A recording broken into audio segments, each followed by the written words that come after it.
Good evening, everybody. My name is Dr. Jon Repole, and I want to thank you to the Longevity Challenge. For any of you who are here or online for the Weight Loss Challenge, now's your time to kind of submit your pre and post weight.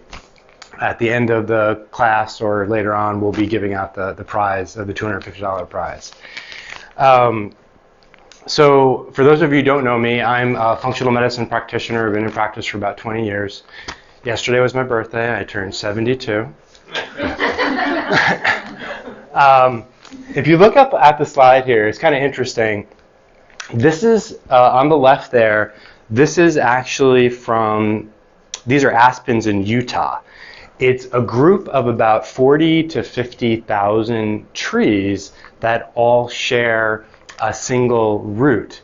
It's the largest organism on the planet. It's called Pando, if you look it up on Wikipedia, and it's estimated to be about 80,000 years old. The one on the right is a single tree root, and this one is from the bristlecone family, pine family, and it's actually found in California. And it's estimated to be about 5,000 years old. Just to put it in perspective, right, at the time Jesus Christ was walking in the earth, these were old, right? And the interesting thing is, because tonight we're going to really ask, like, what's the goal? Is it to just live longer? We share a lot of genes, actually, with these particular trees. And there's a set of longevity genes that we're going to be talking about tonight on how we can actually turn them on and turn them off, and different things that you can do to biohack the longevity process. But I want to return, to the original question there. And the question is, what is our goal, right? Do we want to add years to our life, or do we want to add life to our years, right? So I think the easiest way to understand that, or to answer that question, is to look at the concept of health span and lifespan. So since the turn of the century, yes, we've increased our life expectancy about 50 years or so. Today in the United States, our life expectancy is about 79 years old, collectively for both men and women. But our health span, which is basically our quality of life, years without degeneration and disability, is about 63. And for some people, the last 15, 20 years of our life is spent in massive degeneration. They say that people today are spending more time rearing their parents than they are their children. So if you go back to, the riddle of the Sphinx, if you remember that, it's like, what walks on 4 feet in the morning, 2 feet in the afternoon, and 3 feet in the evening. And it was really a representation of going from childhood, crawling, to our midlife, which is on 2 feet, and then, of course, walking on a cane, which is the 3rd foot, or for some people, it's spending time in a wheelchair or in a hospital bed. So our goal is really to get our lifespan pretty close or equal to our health span. And we know that this is possible from, longevity studies done on the longest lived, because their health span is about a year, 6 months, right up to their lifespan, meaning some of them die in their sleep, some of them die of a heart attack, but they're not crippled for 10, 15, 20 years. Another way of looking at this is comparing the difference between aging, which is your quality of life, and longevity, which is your quantity of life, right? Another way of saying it is that we want to look at our chronological age. So when I ask you how old you are, you'll blurt out a number. But your biological age is actually the age of your cells. And today, which we don't have time to talk about that today, but there's some really interesting, we might do another, when I was putting this together, there's so much information that we might have to do like a part 2. There's a way to actually test today on your DNA your biological age, meaning where you are on this spectrum. and what the trajectory would, potentially look like. So you have tools at your hand to be able to do an experiment and then each year measure to see if your biological age is creeping up to your chronological age.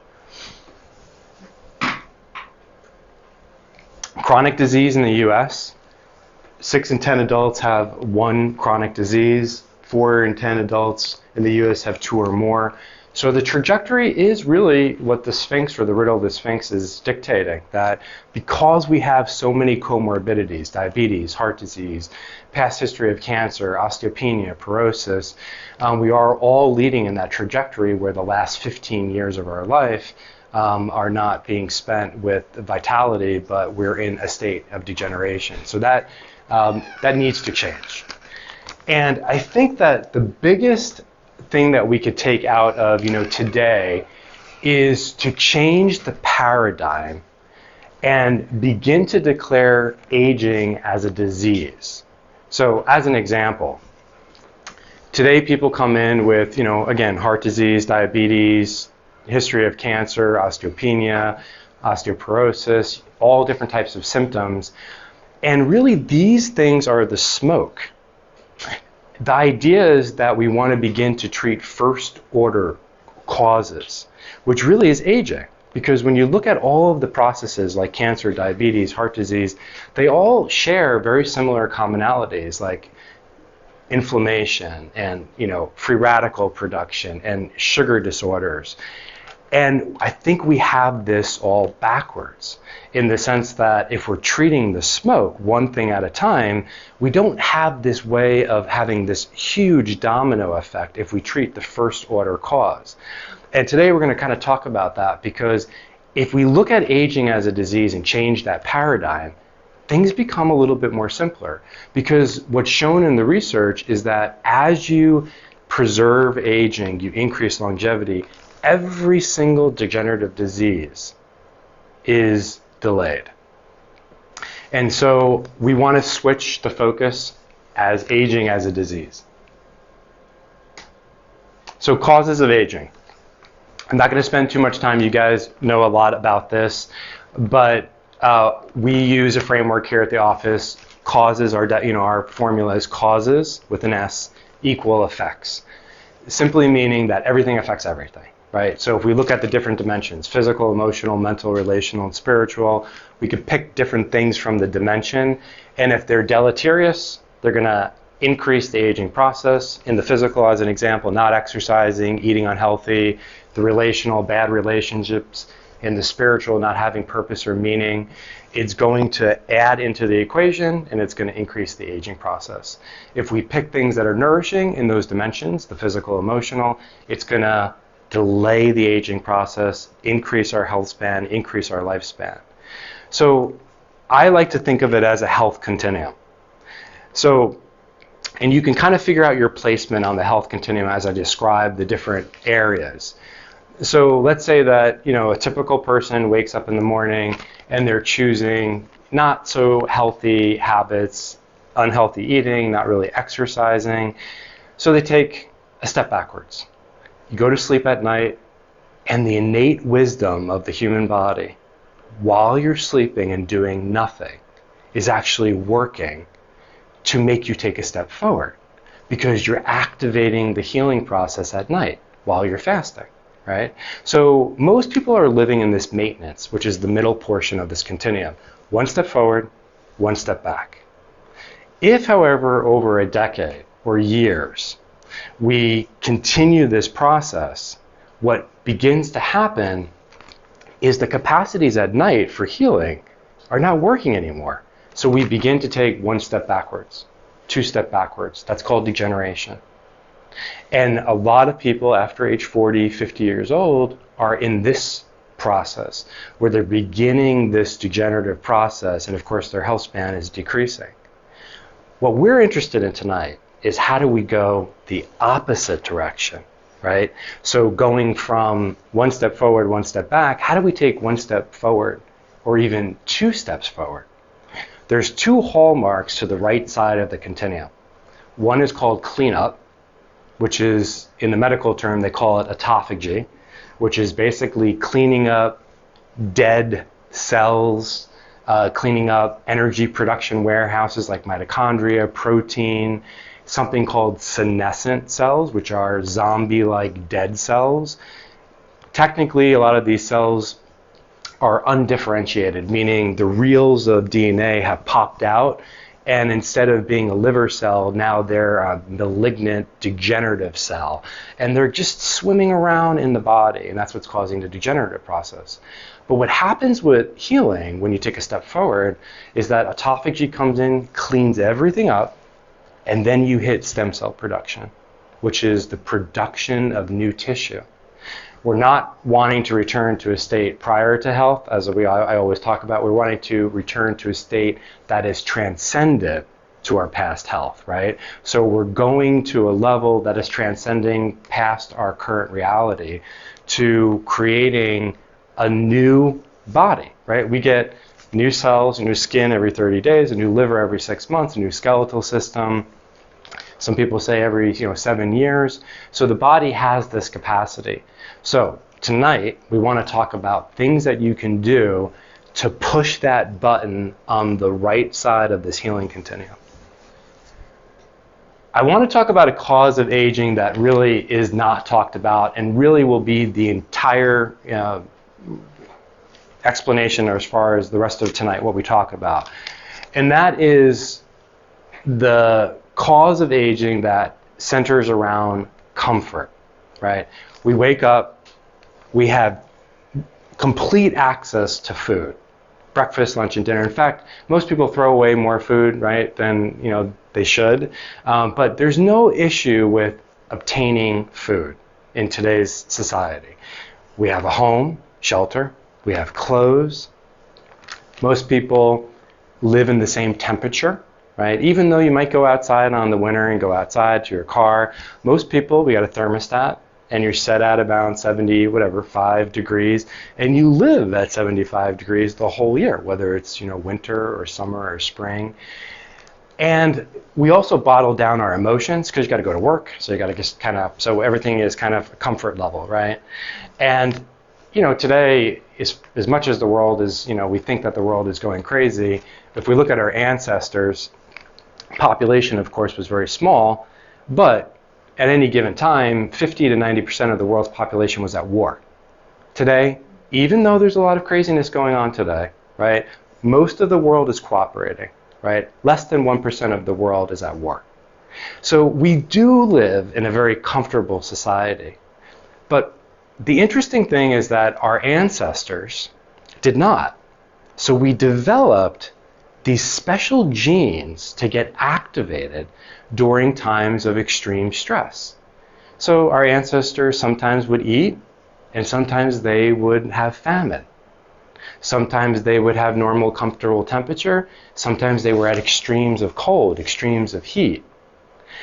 And every time that this extreme happened, it activated this resiliency. It activated this window of tolerance to get stronger and stronger, almost like a vaccine or an inoculation, right? So what we're wanting to look at is a concept that is referred to as hermetic stress. So there's 3 types of stress. There is good stress, which they call eustress, E-U-S-T-R-E-S-S. And that's simply eating healthy and exercising, etc. There's distress. This would be toxic relationships. This would be eating unhealthy, etc. But then there's something called hermetic stress. So how many people have heard of this? So hermetic stress is best appreciated by understanding almost the opposite of what we understand, which is called the dose-response curve. So you give somebody 10 milligrams of a certain medication, it gives you a certain level or effect. You increase the dose of that medication, and it gives you a stronger effect, right? It's a dose-related response curve. Hermetic stress works completely opposite. Small things give you larger than expected results. Think vaccine.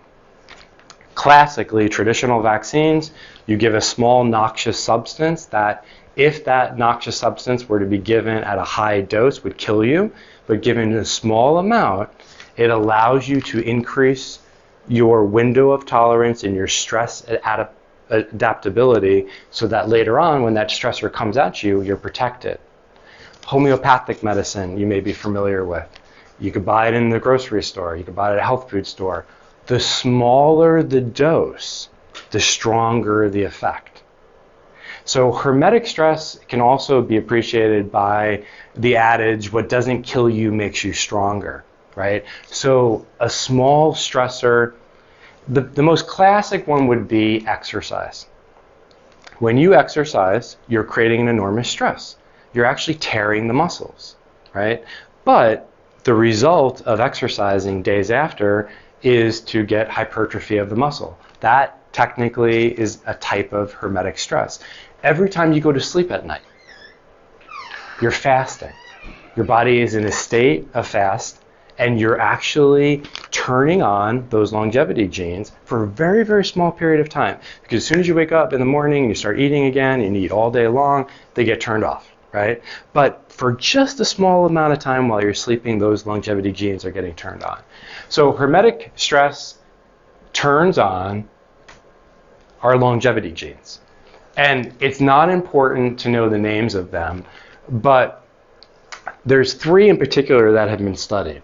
One is called mTOR, another one is called sirtuins, and another one is called AMPK. But what they're actually measuring, all of these genes are measuring, is extremes of hermetic stress. They're measuring the amount of protein you're putting in your body. In fact, mTOR measures how many amino acids you have inside your system at any given time. And with the American diet, the standard American diet, because it's so animal-centric, because you're getting so many amino acids, it's actually picking up what's called BCAA, branched chain amino acids, which is not bad, but it needs to be pulsed. So if you get it all the time, mTOR gets turned on and you get total proliferation. The other genes are picking up sugar levels, they're picking up energy, and we're going to talk about now how to actually activate these longevity genes. So I made a mnemonic just to kind of help with understanding some of the things that we're going to talk about. You could think pasted. We're going to start with posture first, and we're going to end with diet, which is oftentimes the most controversial. Okay, posture. So why the heck did I put posture here, right? It's long been established that as your spine degenerates and your posture, we're born into the fetal position and our body tries to leave in the fetal position. The more you are going forward and your head is moved forward and your body is going into what's called kyphosis, which is this rounding on the shoulder, you begin the degenerative process. For reasons that are not necessarily totally understood, but what's happening is there's a compression of the organs. There's probably an impingement of the information from the brain, spinal cord to the rest of the body. But we tend to think that the brain has more signals going to the body. And it's actually the opposite. The body has more signals going to the brain. So imagine being in chronic stress. Because remember, hermetic stress is acute, timed, intermittent stress. That's what activates the healing mechanism. But chronic, prolonged stress, i.e. the monkey mind or the squirrel mind, or just plain old bad posture, sending chronic signals of pain and discomfort on and on again, that literally keeps you in the stress response. So your posture is actually a really, really easy way to preserve your longevity. We don't think of anything about taking care of our dental hygiene, but it's crazy. Our spine is more important. We should be practicing spinal hygiene almost every single day. And that's as simple as just range of motion exercises and awareness of sitting straight in your chair. So this is a really easy one to start out with. The other ones might not be so easy.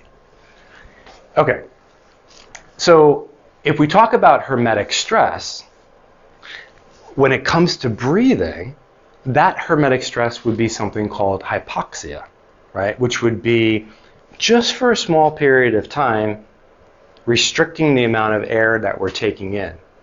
Again, what that does is it increases the mitochondria in our body and increases our lung function capacity. And our lung is there to basically oxygenate blood, to push it out to the rest of the tissue. The most fundamental processes in the human body, according to like aging, is taking oxygen and sugar, burning it, and making fuel.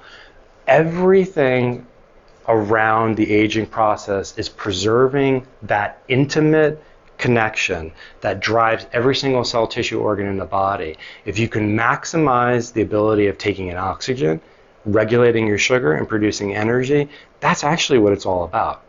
So how do we do that?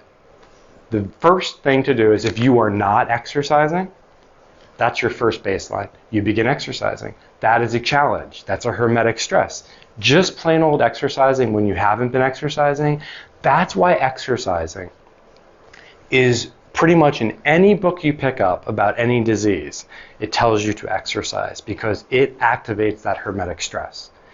Let's just say that you are exercising and you want to take advantage now of this hermetic stress in a different way. You would increase the intensity to make it more difficult. So this would be, as an example, something called high intensity interval training would be an example. There are two therapies that have come on the scene that have been shown to be really, really advantageous. One is called HBOT, or hyperbaric oxygen. And this is actually the opposite. This is an extreme of giving you an enormous amount of oxygen, not depriving you. And there's another one called EWOT, which is called exercise with oxygen therapy, which is exactly as it sounds. You're hooked up to an oxygen tank. While you're exercising, you're breathing in oxygen and perfusing more oxygen than you would normally get into every single one of your tissues. Cancers thrive in an anaerobic, oxygen-deprived environment. Oxygenating your blood kills everything, makes your cells, tissues stronger, and brings food and nourishment to every single cell, tissue, and organ. Now, you don't need these fancy equipment. I'm going to give you very, very simple things that you can do to kind of induce this hermetic, stress response. The first one is called blood-restricted bands. Has anybody heard of this? It's developed in Japan, and I always forget the name of it, but it is katsu. And in Japan, it means adding pressure. So what you're doing is you are taking and occluding certain areas of your body. So, as an example, you would use this band and you'd put it above the muscle. So let's say you're working out your muscle. You would occlude and tighten it in this area right here. So we have arterial blood coming into the bicep, and venous blood, which is not oxygenated, is trying to come back up.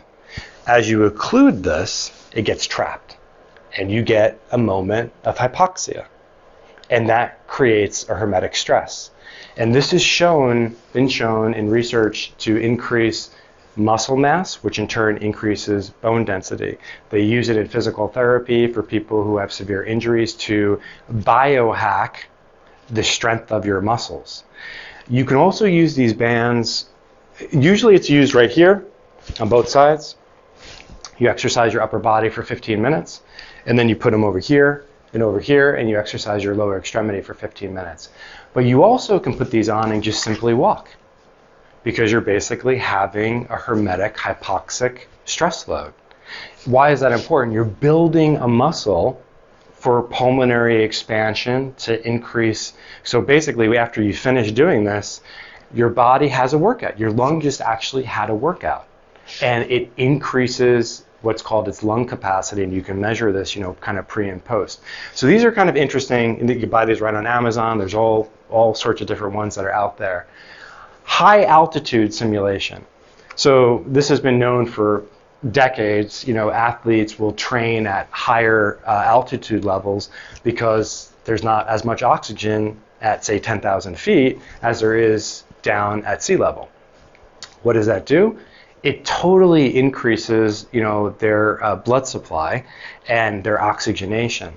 So There are machines like the exercise with oxygen. You can hook yourself up, you can work out, and then for about 15 seconds you become hypoxic, which is basically pretending like you're at 10,000 feet, and then you switch it and you go back to, sea level. But you don't need to do that. There's a really easy way to do this. You walk, let's say for a minute, or speed walking for about a minute. You hold your breath for about 30 seconds. You breathe in and out kind of rapidly afterwards to continue that hypoxia, because you're getting a little bit of shortness of breath. And then you breathe normal. This is all while you're walking. You breathe normal and you repeat it 5 to 10 times. So the other one is simply doing breathing exercises.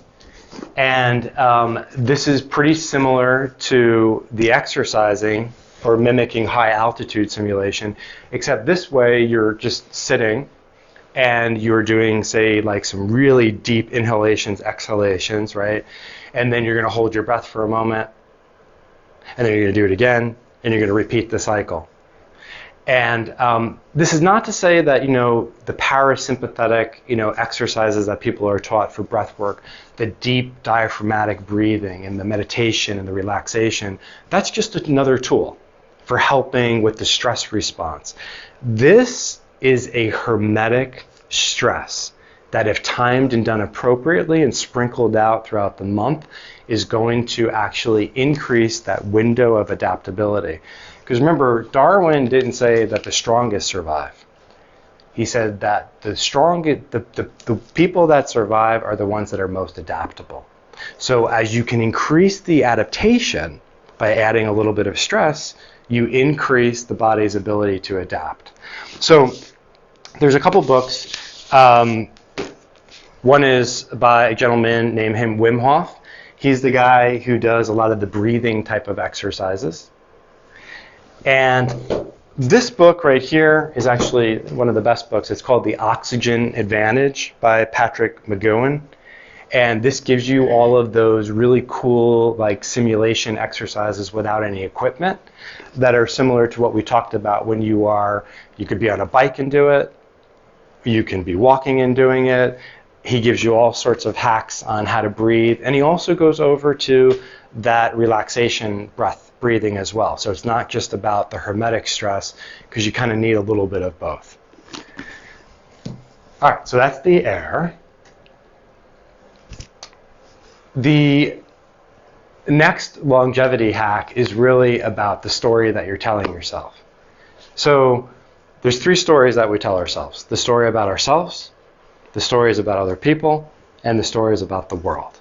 Now, if the stories about all 3 of those are really negative, our subconscious mind, and we've talked about this in other classes, runs about 90-95% of your body.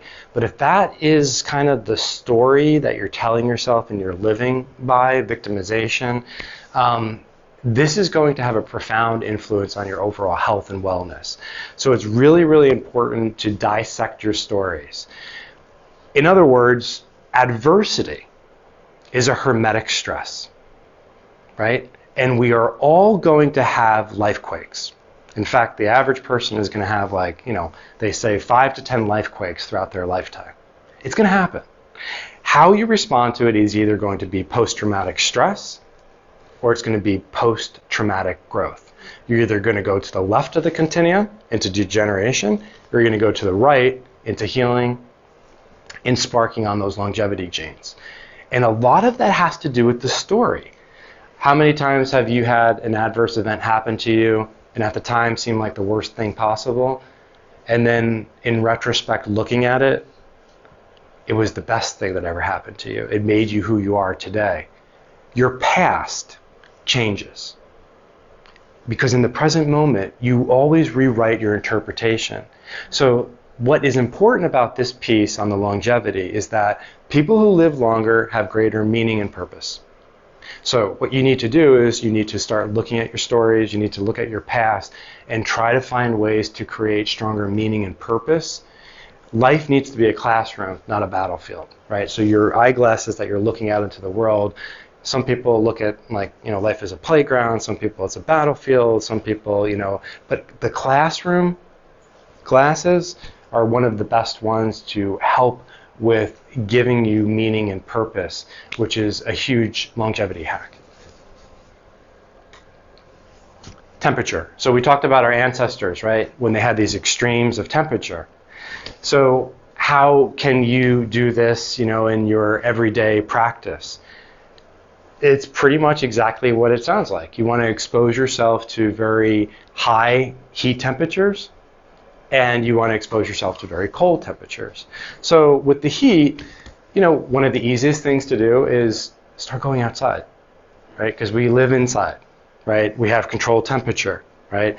We're in Florida. We're supposed to sweat. We're supposed to go outside. We're supposed to feel the heat. We're not supposed to feel air conditioner for 90% of the year, right? So that's one of the easiest ways to kind of start getting this hermetic stress is just simply go outside, because the weather changes, right? And your body will adapt. When you're inside, the weather doesn't change. It stays the same.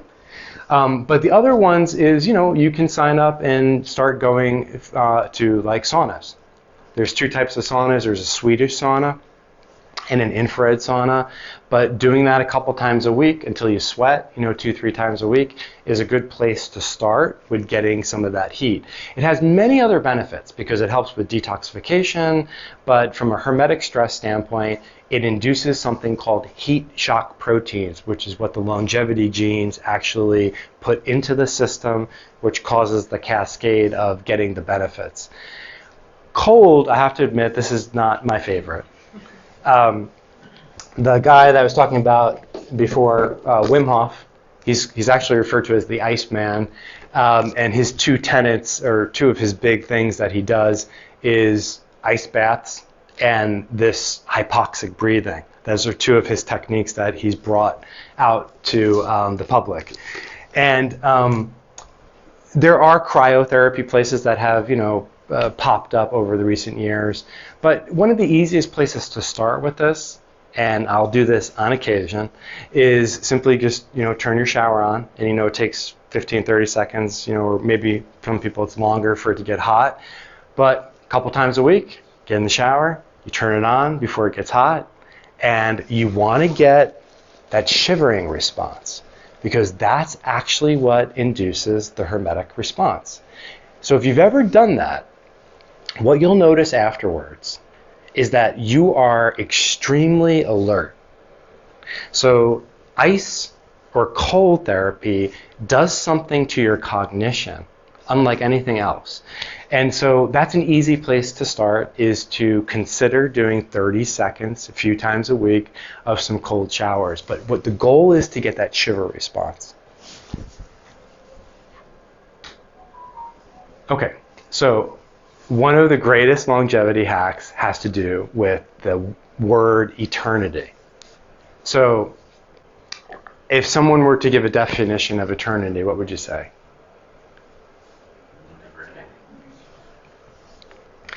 Yeah, and it's interesting, the etymology of eternity. We tend to think it is endless time, but it's actually a moment without time. So in spiritual kind of context, our time intersects with God's time when? In the present moment. The present moment is the eternal now. So I always, I've given this example before, but I remember walking my dog, who I love. And I remember one day I was just so, it's like, okay, it was a Saturday. I had so much stuff I needed to get done. So I'm walking him. I got to do the groceries. I got to go here, later on tonight. I got to do this thing. And the whole time I'm walking him, I'm thinking about all these things. And I just look down at him for a minute. I'm like, oh my God, I'm missing the experience. And we all have those moments that remind us that you're missing the experience. So how do you increase your longevity and aging? They say that 90% of our life is spent as a robot. We're doing the same. We're unaware. If we're able to direct more and more of our attention to the experience, you're actually increasing your longevity and your aging. Imagine how many moments that you're getting, hours and days and months, by just being present. It's interesting, like I said, research says that we're not present. We're only present about 20% of the day. Most of the day, we're thinking about something else when we're speaking to somebody. We're thinking about something else when we're performing activities. So one of the greatest longevity hacks is to be present, because in the present is where the eternal now is. And then finally, diet. And then I'll summarize a little challenge for you guys to, take home message. So when you look at some of the longest conducted studies on nutrition, the Oxford, China, Cornell study, when you look at the Loma Linda University called the Seventh-day Adventist study, when you look at Dan Buettner's work for the blue zones, he was a researcher for National Geographic, they all tell the same story, right? And if we take out, some of the other things that are in there, like having connection with, family and exercise, and we just look at the dietary component for a minute, it's clear as day to go closer and closer to a whole food plant-based diet, right? Now, there hasn't been really one vegan population on planet Earth. But when you look at the blue zones, they are about 90+% whole food plant-based, right? These are people that have health span equal to their lifespan. So what does 90% mean? And I always like to put this in context for people because, it's like, what does that actually mean? That means only 2 meals with animal products a week. That's what that translates into, right? When you look at the Okinawans, we tend to think that they're eating an enormous amount of fish. It's only 90%. Right? Mostly what they're eating is an abundance of vegetables, right? Any of these longevity studies that you look at. So the first thing is to switch over to a whole food, plant-centric, diet. Minimize the amount of processed foods, minimize the amount of animal products, and embrace a plant-based approach. That, in essence, will create a hermetic stress because over a lifetime, you are decreasing your caloric consumption. You are also decreasing the amount of protein consumption that is not advantageous, to the body. There are 2 more, though, longevity hacks that are probably the most important that will turn on the longevity genes. So besides going on a whole food plant-based diet, the other 2 have to do with intermittent fasting and long-term fasting. So remember when I said, we are eating during the day and we turn into the equation on the healing continuum of autophagy and stem cell production when we sleep. Imagine extending that process. And what's shown that it gets stronger the more we extend it. So the research is pretty clear. You want to have a decreased feeding window, and a challenge would be eat within a 4 to 8 hour window a couple times a week. Give your body a rest from eating continuously. Now, that's the first thing. The second thing comes, there's a lot of different research. One of them is a doctor, his name is Walter Longo. He's an Italian-American biologist. He wrote a book called The Longevity Diet. And he talks about, of course, going plant-based, but also doing extended fasts at least once a month, anywhere from 1 to 3 days. Now, what that does, and we're talking water fasting, right? What that does is it taps in to that autophagy and that stem cell production unlike any other pill on the planet is capable of doing. All the stem cell injections, things that they're buying out there. If you were to do the water fasting for a couple days, you're producing an enormous amount of stem cell production. Here's kind of an outline to something that I think is tangible for you guys to work with. I'm going to give you a little, challenge that you can think about. So with the diet, simply switch over to some more whole food, plant-based approach. Okay, that would be the first thing. Second, stop eating all day, right? So a couple times a week, have a constricted window of eating. It doesn't matter what you pick. Eventually, the longer you do it, the better. But you can start out with an 8-hour window. How do you know you're doing better? Is you become less nasty as you're not eating anymore. You can realize that your body is adapting because you can go longer and longer periods without eating. That's how you know you're increasing that window of tolerance, that adaptability, is that the longer you're going without eating and you're not feeling that hangry feeling, right, which is hungry and angry, you realize that your body is actually building adaptability. So I usually tell patients start with twice a week, eat within an 8-hour window twice a week. I mean, for some people that's really difficult. And then you start contracting it. Then you start adding an extra day. But start simple, right? Start with a couple days, 8-hour window. Eventually cut off an hour.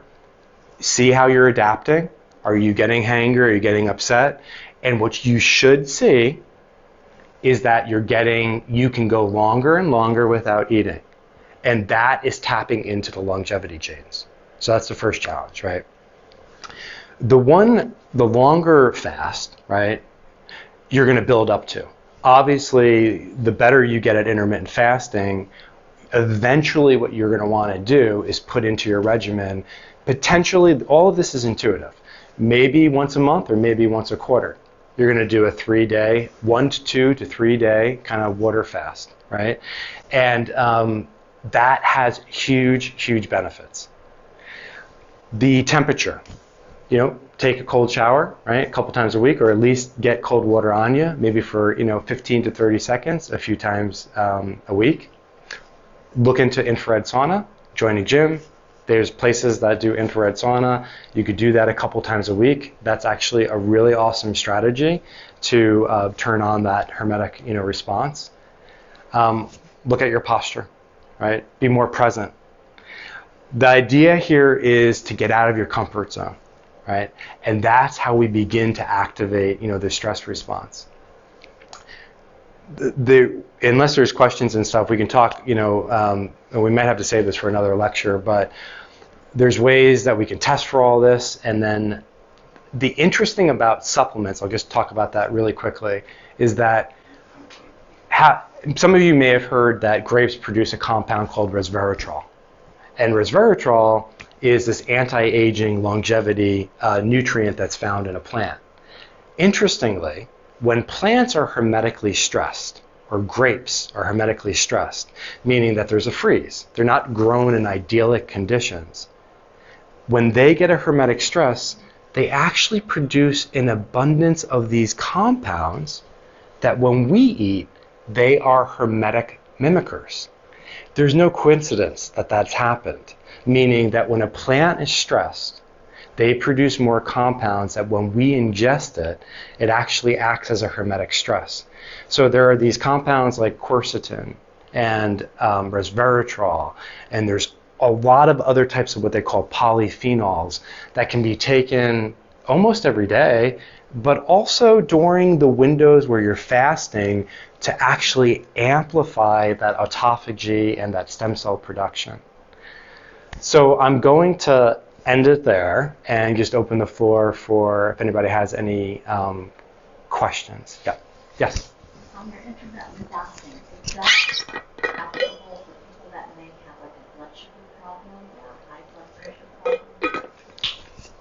Her question was, is in essence there a contraindication for doing intermittent fasting, i.e. if you have, diabetes or high blood pressure? It's actually quite the opposite. It's actually the treatment of choice to reverse those things. Okay. Yeah.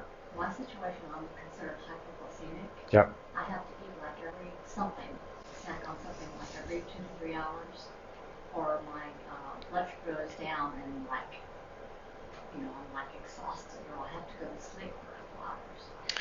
So her question was, she's hypoglycemic, which is the opposite of what we just talked about, high blood sugar, which most people have. Basically what that means is that when somebody's hypoglycemic, they are not fat adapted. So their body has zero knowledge of how to tap into reserves of fat to use as ketones for fuel when you're not eating. And it begets itself. The more that you eat often, the more the hypoglycemic wheel is getting stronger and stronger and stronger. So for people who are hypoglycemic, the goal is incrementally expanding that window. If it's minutes, if it's 10 minutes, 15 minutes, where you're trying to push the window of eating to build that, again, that adaptability, which is the normal process of the human body. A human body is not is not supposed to eat all the time. It's just that hypoglycemia oftentimes becomes a learned behavior, and so it takes a long time for your body to kind of unlearn it. So yes, intermittent fasting would be good, but it's in the context of individuality. So your intermittent fasting, might be a window of 12 hours to start out with, right? So, and then you just slowly decrease it. It might be meaning taking out a snack every day, right? So it can be done for everybody. It just, everybody will do it in a relative nature, but that basically means that your body is unable, it has a very small window of tolerance when there's no food in. And that can be grown, it can be strengthened. And the way you strengthen it is very, very incrementally trying to eliminate some of the food. And for you, it might be as simple as just decreasing a snack, the volume, or eliminating a snack in your first phase. Yep. Would things like tea or lemon water, stevia in the drink, affect intermittent fasting? How does that affect the... Yeah, her question was, would tea, and what was the other one? Lemon water. Lemon water. Yep, stevia. Yeah, so all of it, technically, if it's non-caloric, it's really not going to influence. So I've done fast with coffee, okay? And it's called the bulletproof. There's a biohacker called Dave Asprey, right? And, it's whatever works for you. So coffee, of course, is non-caloric. And you can add MCT oil, which is, fat during a fast is usually okay because it's gonna keep you in that fasting state. So if you add a little MCT oil, a little bit coconut butter to your coffee, and you can do that once a day to keep you fasting, it's okay. It's whatever you're able to do is actually in an incremental, right, to allow you to do the fast. If you're, say, doing like a 1 to 3 day water fast, if you need to eat, just make sure you eat a fat. So it would be an avocado, a handful of nuts and seeds, or some veggie broth. Something really simple, low caloric, but that would keep you still in the fasting state. But technically anything that's non-caloric would be okay. Walter Longo, who's the guy who came up with this concept of, fasting, 3 days a week or 5 days a week or 5 days a month, his diet is called the fasting mimicking diet, and he allows about 500 to 700 calories during those 5 days. It's mostly high fat. But, everybody has a little bit of a different opinion. All we know is that when you decrease your calories for an extended period of time, very, very different than starvation.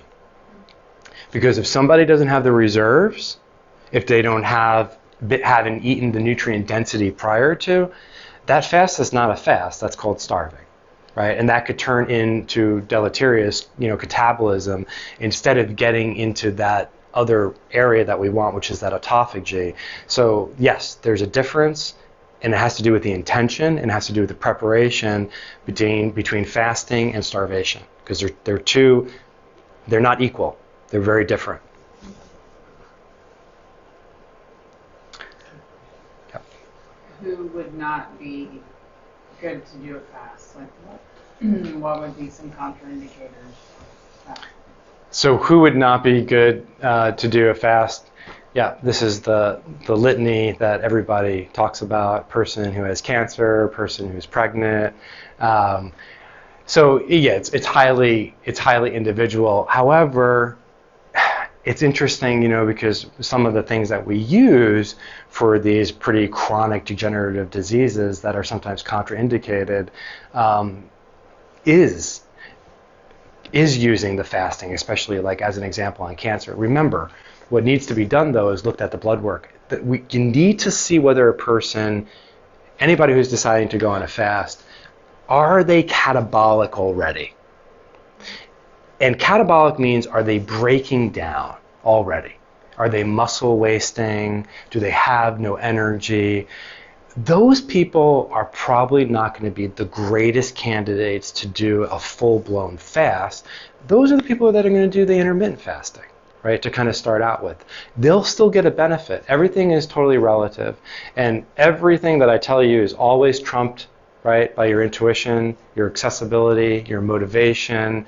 All of that individual component needs to be brought into the equation. All right, well, if anybody is online who wants to participate in the weight or had participated in the weight loss challenge, please post your weight or email us immediately, because we're going to, everybody who's here that participated, we're going to do a weigh-in and then give out the prize later on this evening. So I want to thank you guys and talk to you soon. So should I just leave this running because then it won't be on the same feed for you to do the? No, we'll shut it and we'll put a note who won afterwards. Okay. So. Okay. Thank you.